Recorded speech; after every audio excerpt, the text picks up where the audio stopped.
Okay, hello. What's up, guys?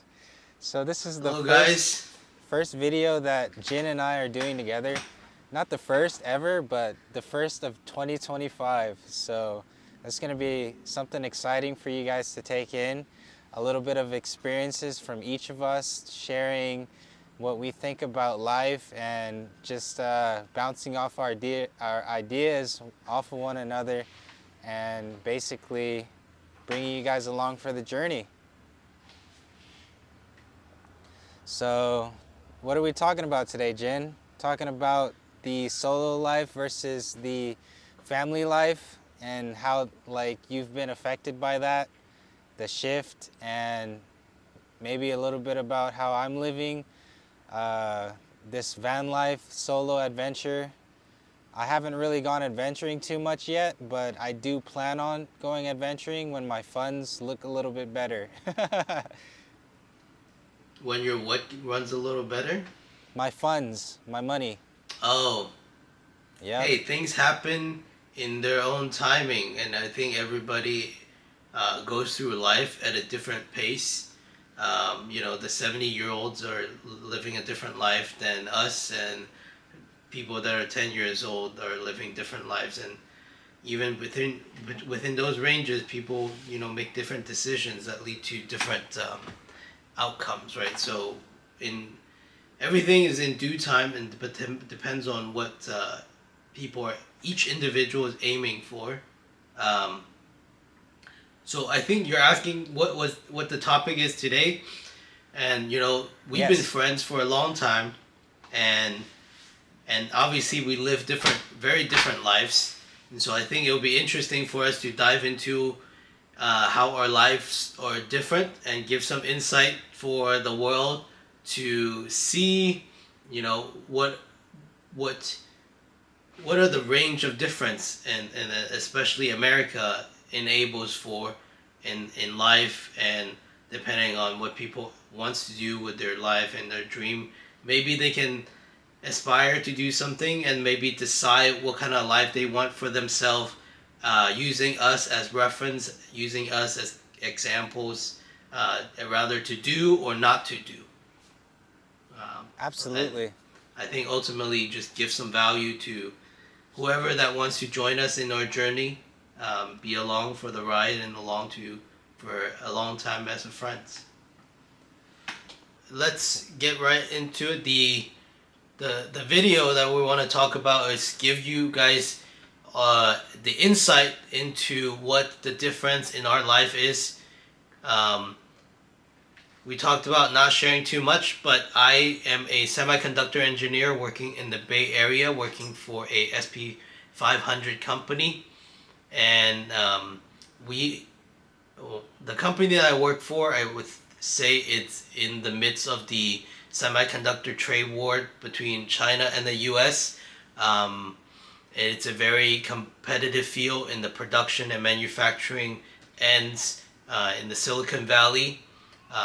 My life consists of quite a bit of traveling because I support the production sites overseas, primarily in the Asia regions, in Korea mostly, and sometimes in Singapore as well, depends on the needs. Because of that, um, because of the fact that I live in the Bay Area and I have a children that is 10 months old, my expense, and I have two cats, so my expense are rather high. So because of this life that I've chosen, I'm on this racetrack of um, expenditure at about, I would say, about $7,000 to $10,000 a month, and this is just breaking even with my income almost. So, yeah. That's beautiful, brother. So basically, you're living a lifestyle that is not necessarily lower class, but more so middle to upper class, in your opinion. I don't know about middle to upper class, but in terms of food, I would say anything that I want to eat, I can afford it.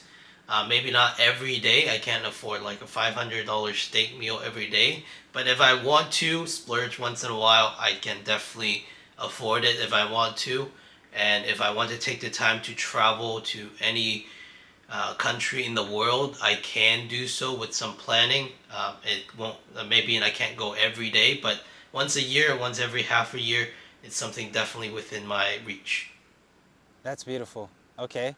So the food that you want to eat, like good for your diet, you're able to within your means purchase everything that you need in order to like sustain a uh, a good amount of food slash the nutrition that you would like. That's really good. Hmm. In Well, I my think also the case, Bay Area. Oh, go ahead.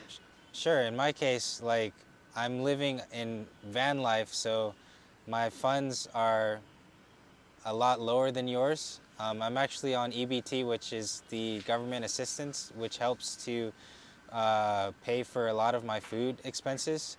And basically, the difference between your case and my case is that the food that I purchase is very much limited to a certain amount of money per month. And basically, I can't necessarily choose the organics uh, as much as I used to be able to in my previous time on this planet. So um, basically, like my diet has shifted a little bit. I still eat a lot of the same foods, but the places that I shop are a lot cheaper than like going to Sprouts or Trader Joe's or something like that. When I used to be able to go to those places, and now I'm like forced to go to more bargain places. But at the same Hmm. time, I've learned to shift my diet in ways that like help to save money. So it's a lot different. So, what would you say your monthly expense is like? I would say that I spend around $10 a day on food. Hmm. And sometimes I don't even eat food, so that like cuts down the cost a little bit because I like to fast, and that like opens up the opportunity for me to like save some money as well as like improve my health at the same time. So Hmm. I could afford to eat a little bit less healthy if I do incorporate fasting, which has been an interesting journey so far.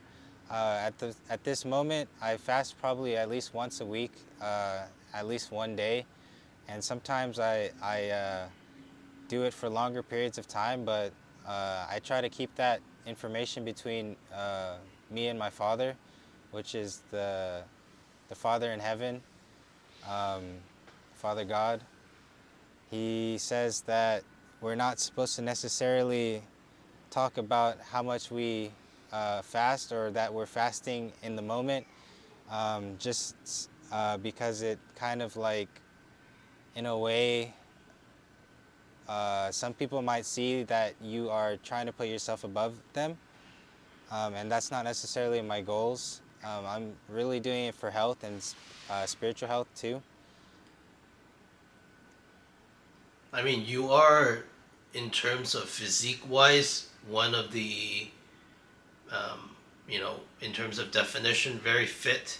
Um, and obviously, that comes from your years of working out and discipline and learning about your body and stuff like that. So, in that sense, props to you for living your life on your own terms. And I think that's what life is about, is living life on your terms. Um, and in the world of America, I think when you say the organic food, I think organic fruits are very expensive. And even for me, I think Yep. I opt out for non-organic food most of the time, just because the cost of it's much higher.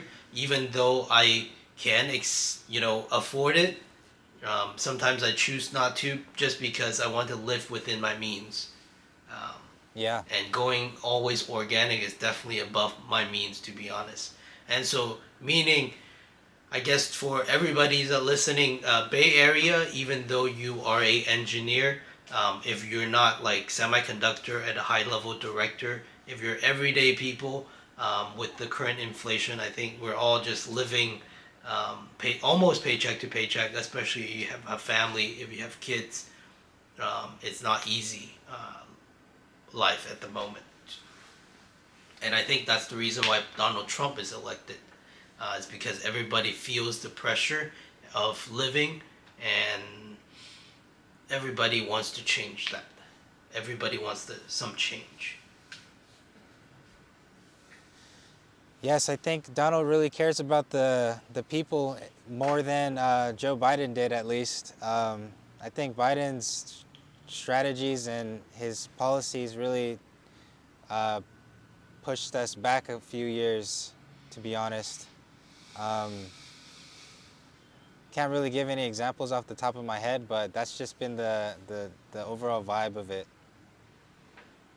So you spend about $10 a day, you say, but in everyday life, we have basic needs that we need, right? I think in a run a household, in my house, we have to pay for electricity, we have to pay for internet, I have phone bills, I have gas bills, insurance bills, and I guess if I have some investment outside, but also rent. So if I break them down, I have about in total about $10,000. I think a quarter of that is uh, uh, for rent and housing situation. About $1,000 is for I would say just insurance per month, and then I would say $1,000 to $2,000 is for food, and then I have a baby, so I would say about $500 to $1,000 for whatever the baby needs and also the cat food, the litter, and then gas, and then and then $1,000 for a subscription. Uh, yeah, so I would say about $7,000, and then whatever fun entertainment and activities that we like to do, go out for dinner and go out to travel and etc. Totaling about $7,000 to $10,000 depending on the month. Okay, okay. So for me, I've been living this van life since last September, I believe, and my main expenses are gas for the van, um, got the cell phone. Um, for electricity, I actually use a solar panel, so I'm getting pretty much free electricity from the sun. I don't know what hidden costs that are being incurred, but yeah, I'm gathering electrons from the sun, and that is powering my setup through this EcoFlow power bank. So I invested in one of those, and that was about $450 when I first invested, but now the price has gone down to about $350 for a refurbished unit. So if you guys are in the market for that, EcoFlow is a good brand. Um, let's see, what else? My food and water, I actually use EBT for that. So um, I'm gathering government assistance through their electronic benefit transfer program. Um, and that's like through Benefits Cal, since I'm a California resident. And I buy my food and water through that. And I use probably half a gallon of water a day, drinking just the water and using it in my coffee machine. And then what else do I have? Um, I have a fridge that I run, and I have a solar panel on top of my van that powers that. Um, and the solar panel that I charge the EcoFlow with is actually a separate solar panel. It's bigger than the one on my van. But basically, I have two solar panels that power the electricity of my life. Um, and uh, yeah, the water that I use is straight up drinking water. I don't use any like tap water or anything like that unless I'm going to a public restroom. Then I will. But usually I do all my water stuff in house, like right here. Mm-hmm. Brushing my teeth, drinking, um, if I need to do some cleaning, then I'll use this bottle of vinegar mixed with water, 50-50 solution, um, and use paper towels. So paper towels is an expense for me. I'll probably go through one roll every 2 months or so. I buy the super jumbo big ones, and they actually like Mm. they rip in half, so it's like very conservative. I don't feel like I'm using a lot. Keep my trash in grocery bags, and then I'll drive and I'll throw it in a public dumpster, so I don't have to necessarily pay for a trash bill or anything like that. Um, let's see what else. What So else do I do? you save quite a bit of expense that normally I would have to pay for. For example, I pay for electricity. You have solar panels that you get.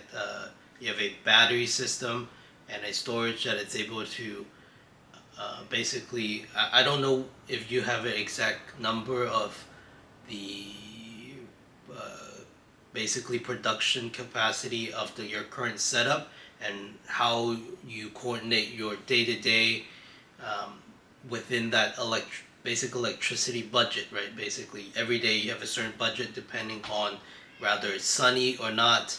And if it's a cloudy day, you might be more of a slow day, no less electronics available, basically, right? Yeah. So actually, very recently, um, I bought this 400-watt solar panel, right? And this thing, basically, even in a cloudy day, it'll pull like 100 watts.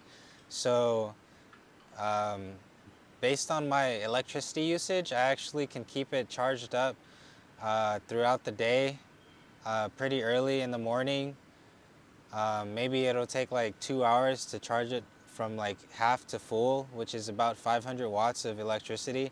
So that's really good. So I could use a lot of appliances, and like in a future episode, I'll hope to show you like what I use to cook and what I use to eat in. Show you my coffee machine. Show you stuff like that. Um, Show you my workout setups. Um, just like basic things that go on my day-to-day life. I know you only done this for 4 months, and 4 months is definitely not a long time, but not a short period of time too. And I know living out on the road can, especially solo, can get lonely. And so props on you for making a choice that you're proud of and uh, you know having a great time while doing it. Um, so Absolutely, it is is. I have a question. Yeah. So is if you have to say if there's anything that you miss about when you were living differently before, how what are some of the god I miss it versus oh I'm happy that I don't have that anymore, or like were you happy now that you're Um, yeah. So I think the main thing that I miss the most is probably a restroom in walking distance. Well, the hmm, restrooms that I use are in walking distance, but it takes probably like 5 minutes to walk there because I'm parked a little bit away from it. So in the mornings when I gotta wake up and gotta take a dump, then I'll have to like walk to the restroom, and as opposed to like walking outside of my bedroom and then having the restroom right there. So it's quite a different experience, but like my bowel control is pretty good, so I don't really have issues with that. I don't eat like any foods that will like get me in a risky situation. Um, that you might have to like poop a lot really quickly on on a short notice. But in that case, like I do have this bucket here that I line with the plastic, and I can take a dump in there, and then I'll throw it away in like one of the dog receptacles around the city. hmm, So there's a few of those around the city, like within like 2 miles of where I'm at. So it's pretty convenient. I see. definitely the convenience of a bathroom. It's something that I take for granted because when you're within the deep within the matrix, I think you have bathrooms everywhere.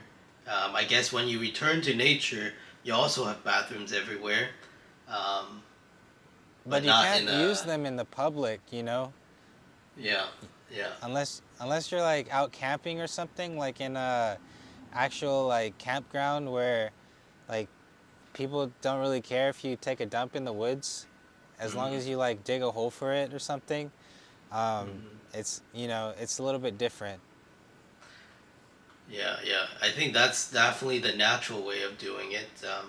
I did it when I was camping before. Um, yeah. Hey, one interesting thought is the idea of electricity. You have a limited production capacity and also storage capacity, right? So, what have you ever gotten in a situation where your battery run out? Of course, I have. Back when I was only using a 160-watt panel, and I would be wanting to drink like 4 cups of coffee in a day, which is like my upper limit. But basically, I would use the power until it got down to 1%, and then I would like I would push the battery to make another cup, and it'll basically stay at 1% for a certain amount of time before it actually ran out. So the I guess the way that the battery reads how much percentage is actually in it is not that accurate when it gets down to low numbers. But on the higher numbers, I've seen that it's been pretty consistent depending on the usage of what I'm using. Like today earlier, I used my electric pot to cook a couple of packs of ramen, and it used probably 100 watts over the 10 minutes that I was cooking. But besides that, having gone dry on the battery, I already put my solar panel out, and I was trying to recuperate energy losses. I had a couple of run-ins where I didn't have the sun at the same time, so in those days I would actually like refrain from drinking coffee, so that I didn't have to use my precious power that would probably keep my phone alive, for example. Um, I don't want my phone to be dead at all, so I always keep enough power for that. I have multiple power banks that are smaller, that are emergency usage, and I keep those charged up just in case the big one gets too low. Hmm. And